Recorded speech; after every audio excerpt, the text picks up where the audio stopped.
What's up, knife nerds? This is Eric. I'm here in Racquetback Armory. I own Mevin Made. I am your resident knife geek. I'm here to talk to you today about a cool little item that my buddy brought in. We're going to take a look at this Hibben, I guess I would call it a Mark IV combat machete. This is commercially available. We got this on Amazon for about $100. Let's have a look at what we got inside here. First impressions. Everything is packaged nicely. The knife is not in the sheath, which is great. So sheaths, generally leather sheaths especially, hold moisture. And just from the humidity in the air, if you store your knife in a leather sheath, there is a good probability that it's going to rust in there. And more than that, if you have any brass on your knife, it will tarnish against the leather and turn green. It's a greenish tarnishment that happens when the brass touches the leather. The best way to store your knife, honestly, is to use it. If you're not going to use it, oil it up, put it somewhere safe out in the open air. A knife block, a magnet, in your gun safe, a display, something like that. If you must store it in your sheath, oil it really good before you put it in there. Take it out, use it, clean it, re-oil it, put it back. What you don't want to do is stick a bone dry knife into a leather sheath, shove it in a drawer and forget about it for a year. When you pull it out, you will have surface rust that you're going to have to bring to me and pay me to fix. For higher end collecting knives, just don't store them in the sheath. That's the moral of the story. With stainless, it's less of a problem though. Stainless, you're generally good to go. Again, the brass will tarnish though. All right, let's have a look at this sheath. Let's see what we're working with here. This looks to be genuine leather. It is fairly thick, probably 5-ounce leather, I would say. Looks like it's well made. Looks like it is glued and stitched. I have no problems with this sheath. This is a nice sheath. Let's have a look at the knife. I'm going to pull this out here. Plastic. It's in paper, which I like. Paper will soak up the oil, helps prevent the rust, doesn't hold moisture.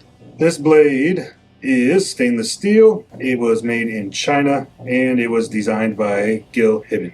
So I looked a little bit at the pamphlet that came with this, and it looks like they use CR15 series stainless steels, either 3CR15, 7CR15, or 5CR15. And the main difference there is the amount of carbon and chromium in the steel. I don't know which of those three this particular knife is made of. If I had to guess, I would guess it's the 7CR17 steel that they reference in here, but I don't know that for sure. The grinds are nice, very symmetrical. Definitely looks like it was machine ground. This was not done by hand. It's got a nice edge. It's pretty sharp. The edge feels a little bit fine for a chopper to me. I think that if you were to really put this through some heavy chopping, you run the risk of chipping or deforming your edge on this one. The fit and finish is pretty nice. The guard does not appear to be soldered on. Looks like it's compression fit. The wood, I don't know what species it is. It definitely looks like it's been dyed red. Oh yeah, we're definitely compression fit. So it looks like we have a 3-tang with a nut on the end that screws in and compresses this handle together, which is the main mechanical means of holding it in one piece. Got some black G10 liners between the hardware and the handle. Everything is really tight and crispy. The handle's a little chunky. It's kind of big for my hand anyway. I would have made this handle a bit smaller, but overall, it's got a good feel. It's got a good weight. It is very forward heavy. Balance point is definitely forward from the handle. Tends to want to tilt in your hand.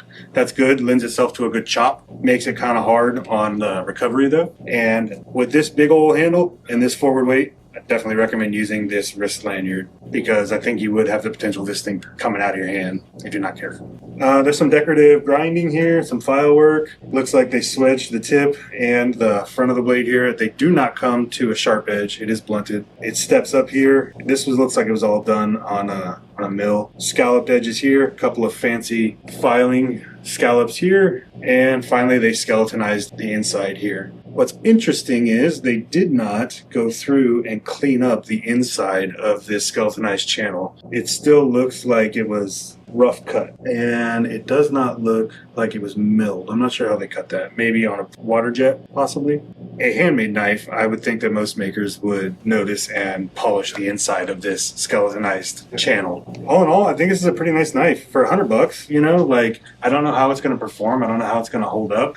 I don't know exactly what steel it's made of. The fit and finish is pretty nice. The handle's a little bit big, a little bit chunky. It's a heavy weapon. It's got a lot of heft. Looks like it's 1/4 inch stock, so plenty of weight there.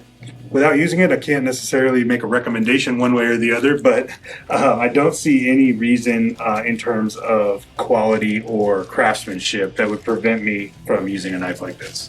Again, I'm Eric here at Mebane Made. We are located inside Racketback Armory right here in downtown Mebane, and I am a full-service bladesmith. I hand make all of my knives. I also do a lot of repair and restoration work, and I even consign Randall made knives as well. If you ever have any knife-related questions, concerns, issues, anything at all, stop on by and see us.